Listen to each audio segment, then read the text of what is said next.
Rachel Holmes here and the Rachel Holmes Lifestyle Show. How are you? Thanks for all the comments, feedback. Please keep them coming, and you must subscribe to my channel and share these videos because these can be life-changing for so many people. This interview again is another vibrant, electrifying interview with the fabulous Trish Ward. She is a functional nutritionist. She has some amazing tips on stress, on sleep, on nutrition, on gut health, the whole thing. I absolutely loved meeting Trish, and this is a fabulous interview. Hi Trish, how are you? I'm awesome. How are you? Oh, fabulous. Really great. I'm really looking forward to our conversation today. So thank you so much for agreeing to do this with me. I really appreciate it. Thank you for having me. Yeah. Trish, I always like to ask my guests their backstory, and we've already been chatting off air. So I'm really excited with what you're going to share with everyone today. So kind of tell us how you've arrived where you are right now with your business and personally, and how things are going. So let me know. Oh, awesome. Okay, thank you. Well, I am Trish Ward, and I call myself the soulful nutritionist. And people are always like, what's that? And I merge soul and science to bring people their very best life, because what I've realized over just decades of doing functional nutrition and fitness is that, much like probably your listeners, 3 weeks into a new regime, I find I'm really dealing with someone's psychology. And so I focus on 5 different buckets in my practice. I call it the dress for health success. And that's what a functional diagnostic nutrition practitioner focuses on. We look at diet, we look at rest, we look at exercise, we look at stress reduction, and we look at supplementation. And if those 5 buckets, have somewhat of a balance, we know that people will live in a pretty awesome life. But, I literally like to say I ran right into my calling, if you will. I'm a mom of 3 kids, and my second child was born with special needs. And at the time, this was 13 years ago, I am so blessed and lucky that I found a pair of running shoes instead of something else, because that was my therapy. That is how I coped with everything.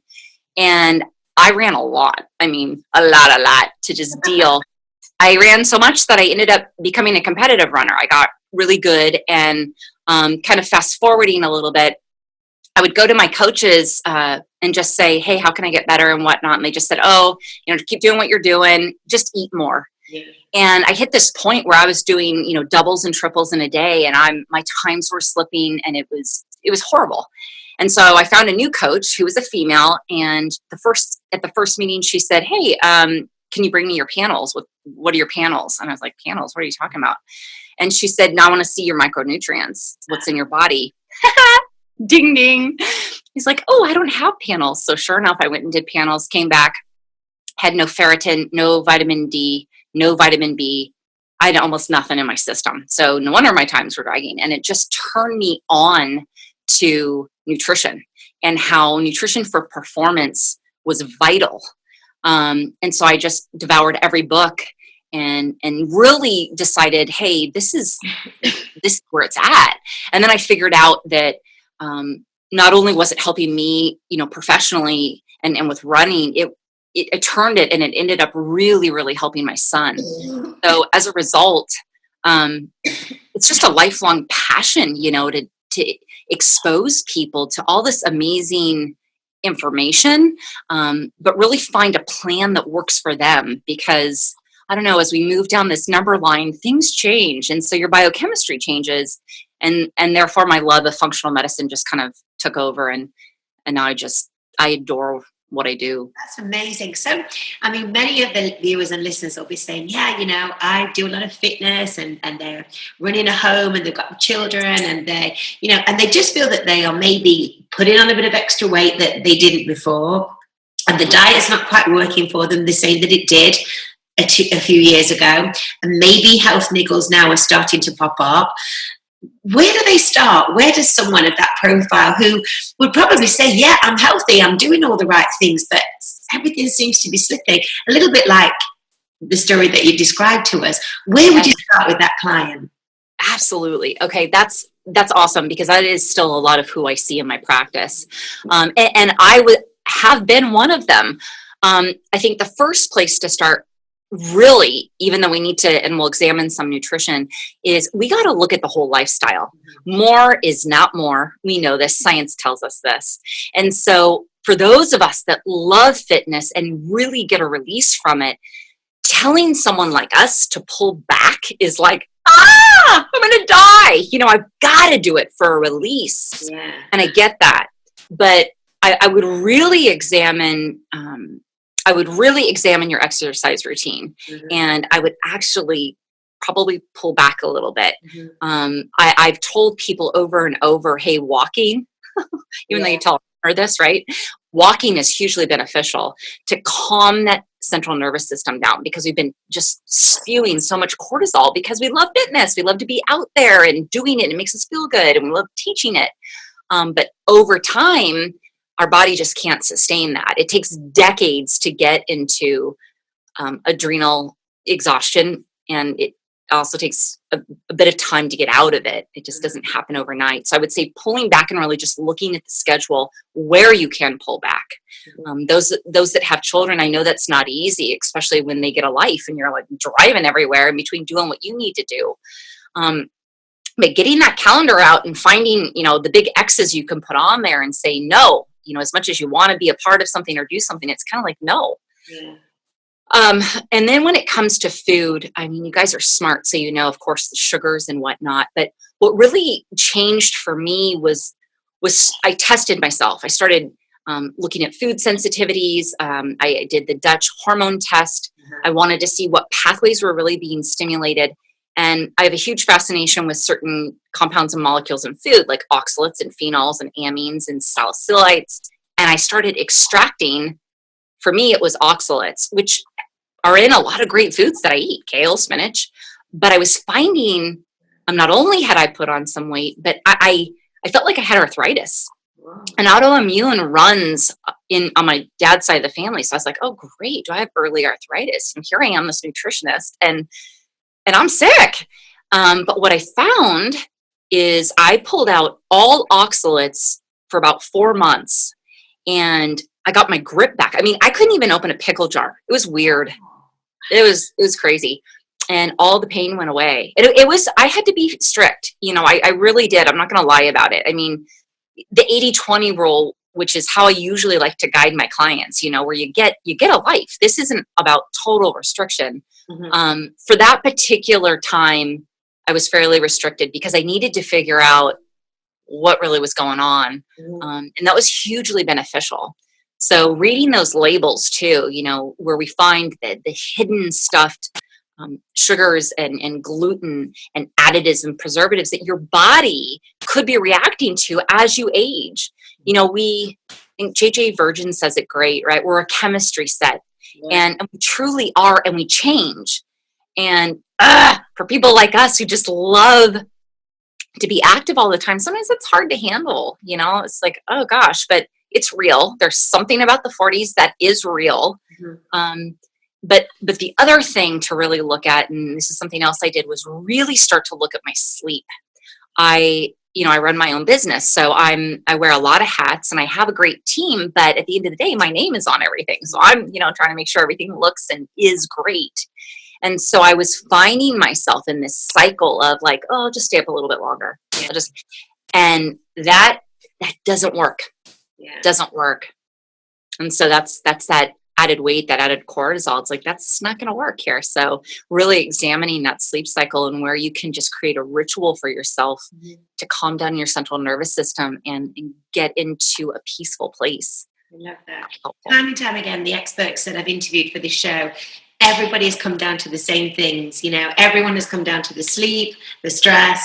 These big rocks need to get in place. They really do. And it really matters when you get into your 40s.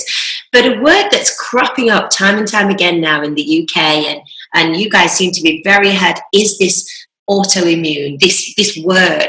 What does it mean? What is it? It seems to cover such a myriad of all kinds of chronic disease, health niggles. It just seems to have such a wide-ranging and wide-sweeping meaning. But what does it mean if someone says, yes, that's an autoimmune disease? What is it, and what are the symptoms? What is somebody going to be experiencing? And why would it suddenly just pop up or appear to pop up when you're in your 40s or 50s or beyond? Has it always been there, in the background, and we've just stuffed it away and not bothered or noticed it? Where's it come from? Yeah, that's a great question. And then there's a lot to that question. One of the things that I love to focus on in my practice is the gut, because I truly believe, and we know this, science directs us there, that everything starts in the gut. All disease starts in the gut. All kind of symptoms start in the gut. But functional medicine doesn't treat symptoms. We like to look at the root cause of why something is going on. But we start there because our gut produces about 90% of our serotonin. And it also has two functions. It keeps physically toxins and food particles out of our bloodstream, but it has a chemical protection too, that if something should get through the gut into our bloodstream, it sends off antibodies that lets your brain and body know, hey, there's a foreigner here. Mm-hmm. And this foreigner shouldn't be here. So we need to quickly excrete it out through the body, typically through the liver. Mm-hmm. So when people come and they have autoimmune issues, their body is sending off a signal saying there's something that we are detecting that's foreign here that I need to protect you from. Mm-hmm. The trigger to that and why it tends to crop up later in life is because, first of all, like I said earlier, we can live in decades of stress and our body has no reaction to it. We are so unbelievably resilient. But when we, hit a certain age, and for women, perimenopausal women and whatnot, men too, women go through perimenopause, men go through andropause, and we're sloughing off our sex hormone fairly rapidly. I mean, it happens over a course of time, but the body's kind of like, whoa, and it all metabolizes in the liver. And so the liver is going, okay, you guys, you're stressed out, so you're probably drinking an extra glass of wine, but I've got a lot going on in here trying to just metabolize the liver and all the other things I do to get all the toxins out. And it just causes a backlog, if you will. I call it the finger in the dam, right? The liver is just this dam, and we just have to let all this stuff pass through so then we can create more of a balance within the bloodstream. And so, creating a space, this is why people talk so much about sleep and stress, because I'll tell you, you put someone's science in front of them, a lab workup or whatnot, and that's pretty motivating. You can see someone's inside and they're like, oh, wow, I didn't know this goes together and all this different stuff. But dealing with someone's lifestyle and telling them, hey, I need you to slow down. I need you to, okay, I have a gal with a couple, I have quite a few people with Hashimoto's, and I'm telling them, hey, we need to pull back on some of the exercise. We're doing 6 days a week. We're doing high intensity and whatnot. And I'm like, okay, max is 3, and I need you to walk. Yeah. And it's kind of telling someone to change that and create a different schedule that's the harder part than dialing in the food, right? Because we can stay pretty diligent on food, especially your audience who understands the importance of that. But really looking at the lifestyle, the thoughts you have, what's your running dialogue in your head? Is it positive? Is it negative? What are you attracting? That takes more consciousness, right? Until it doesn't. Yeah, it really does. It really, really does. Great answer. So when somebody comes to you, Trish, where do you start? Do you start, you run the test, you get the labs. There's so many different factors to this. Is it a question of, okay, let's dial in your nutrition first. Let's get that on track. And then let's look at your sleep. Then let's look at your health. Or is there a particular pattern, or is it totally individual? That's a great question. I am just intimately immersed with the concept of bioindividuality, meaning that it really is individual. However, I always start with the gut, because I need to know what is going on in your gut. Do you have leaky gut? Do you have parasites? Do you have pathogens in there? And I'll tell you, in this day and age, in this world, with the air that we all breathe and our skincare products and our makeup and our food, even if it's organic and really good, there's stuff in it and it causes toxins. And so we need to see, okay, what's your intestinal permeability? Do you have things that are leaking into your bloodstream and causing eczema, psoriasis, or headaches or brain fog or all this other stuff that we need to, what I call, heal and seal up that gut, so then we can address the diet. Because if your gut's permeable and you're working like a dog to clean up the diet, it's almost like you're still going to have hormone imbalance because there's still a swinging gate. Things are still going, passing through. So we need to close that gate. And then we can really dial in that biochemistry for you. Maybe you can't have, oxalates yourself. Then we'll really know the answer.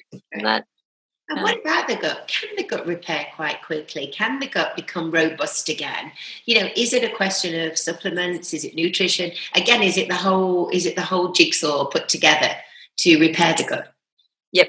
The gut completely can be repaired. It is the whole thing, but it is both. It is food and it is oftentimes nutraceuticals as well. Mm-hmm. As we hit this over 40 mark, I have yet to find someone who probably isn't really deficient in magnesium. Okay. Magnesium's used for so many different things in the body. So when I look at micronutrient deficiencies and mineral deficiencies, I can see okay, we need to kind of up our game here to kind of heal that gut mucosa. But once we do that, it's not like you're on supplements, a ton of them forever. It's not a forever game. Mm-hmm. It's doing some intense work depending on what your science brings back, the labs bring back. But then it's about maintenance, and that's where it really comes into that lifestyle. Yeah. That's imperative. That's just so imperative to the whole thing. But I can't impress upon people enough to be observant about what is going on in their body, physically and mentally. People always think when they eat something that they're going to have a physical reaction. Gas, burping.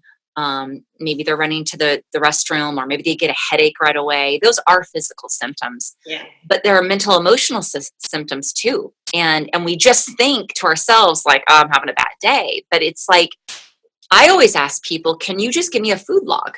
Yeah. And, it can be an app on a phone, or I prefer you write it out because I want to know how you feel after you eat. About an hour and a half after you eat, 2 hours after, how are you feeling? Yeah. If it's great, good, then we can look back and say, oh, that food works for you. If you're like, oh man, I kind of got into a funk, I felt slightly depressed or whatever, what'd you eat? And so we get to really fine tune what works for that person.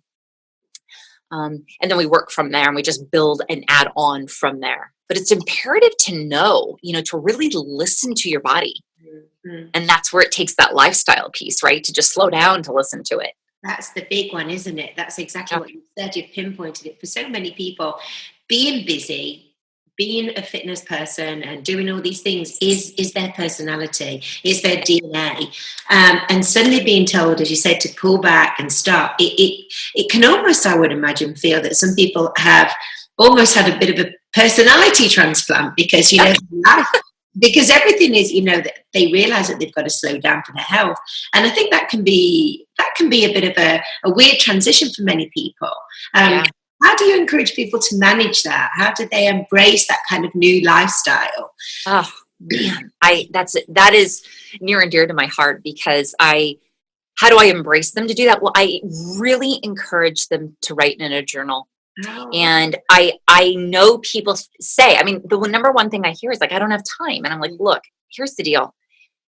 You're going to keep telling yourself that story. I think Tony Robbins said, and I know he said this, he's like, if you don't have 10 minutes, you don't have a life.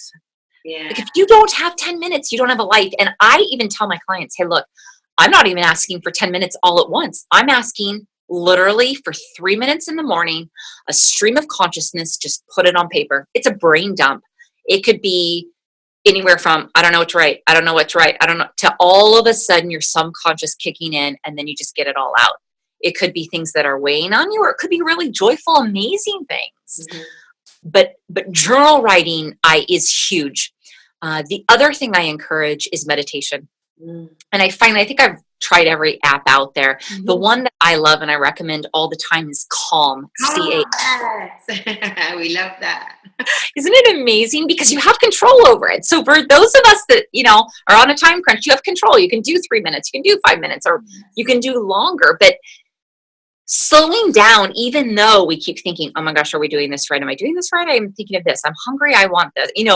That's okay because it's activeness of participating, trying it, that creates the habit of like, oh, look, I've just created 10 minutes for myself today. This is totally doable. It's the same thing that your trainers are doing with their clients. Yeah. You know, this is what you're doing with your clients all day long. You're being a cheerleader for them. And so you have to replenish. So journal writing and meditation is huge on my book. I get that. And I love to get to know a little bit more about you as well every time I interview people. What do you do in your spare time? What do you love personal development? Who do you follow? What lovely books do you write? Do you read? I love to get to know. Love it. I am totally a personal development junkie. Like that's why I call myself the soulful nutritionist, right? It's just like, it's both. It's your mind and it's your soul. And then it's all the physicality. I love Brendan Burchard's work. I think he's fantastic. I think he's highly motivated. I love his podcasts because they're short and sweet. You know, for those that don't have time, it's like, great, I've got 10 minutes or 9 and I'm done. And I feel upbeat. One of the books I'm reading right now is Lynchpin by Seth Godin. Oh, we love Seth Godin. We're big Seth Godin fans. We love it. Okay, that's so awesome. Unfortunately, you know, we lost Wayne Dyer, but I'm listening on Audible because as I'm walking around to some of his old stuff, his older stuff. Relevant. Yeah. Isn't he amazing? And one of my favorites right now, and I've literally recommended this to 12 different clients and they have all loved it, is a book called Radical Forgiveness by Colin Tipping. Oh, I've heard of that. Okay. Yeah. He is from your side of the pond there. Ooh, and okay. Amazing. It's an amazing book. It takes probably everything we all know and everything that might seem a little bit out there and puts it in the pragmatic in a worksheet form so you can really release it and let it go. Phenomenal. Tell me again, it's called Radical Forgiveness. Radical Forgiveness. Okay, we need to look it up. That's fantastic. And what's new for you now, Trish? Where are you taking your business next? Where do you see the future? Oh, wonderful. 2 really fun things are happening for me. In January, I am launching another program, the Metabolic Reset. It's an 8-week program to focus on hormones, gut repair, and adrenal love. And then I am also launching a membership site where people can have access to me as a nutritionist, access to expert interviews. They have meal plans created for them, and they have live Q&A with me because I know a lot of people want a nutritionist, but it comes down to the time piece and whatnot. So I'm making it really accessible for people with all different kinds of needs to just have access to me and have a touch point. And then accountability. And anyone can access it. This is an online program. Fantastic. Correct. Totally online. So where can we find out? Where can we sign up and get all the information? Awesome. My website, it's trishmward.com. And I will have, I'm going to I have a sugar detox challenge that's for free. If you guys want to go to the website and grab that, you can use it in your families, you can use it in your business. And it's awesome. It gives a lot of facts. And I'm sure you guys already know what sugar does to our brain, but then it gives a meal plan too. So people kind of just have a plan. They don't have to think about it. And it's all done for you. And where can we find you on social media if anybody wants to come over and say hi? Yay, I'd love that. You can find me at Trish M. Ward. And then you can also find me, same thing on Pinterest, same thing on Instagram. And I'm going to be adding a few more. I'm just getting the hang of the Facebook Live thing. Okay. So come and find me so you can ask me questions and I can be there and serve you all. Oh, it's been an absolute pleasure. I've enjoyed it so much, Trish. You can really feel your energy and your vibrancy right through the screen today. So thank you so much for your time. I've really enjoyed it. Thank you. Oh, thank you. Thank you.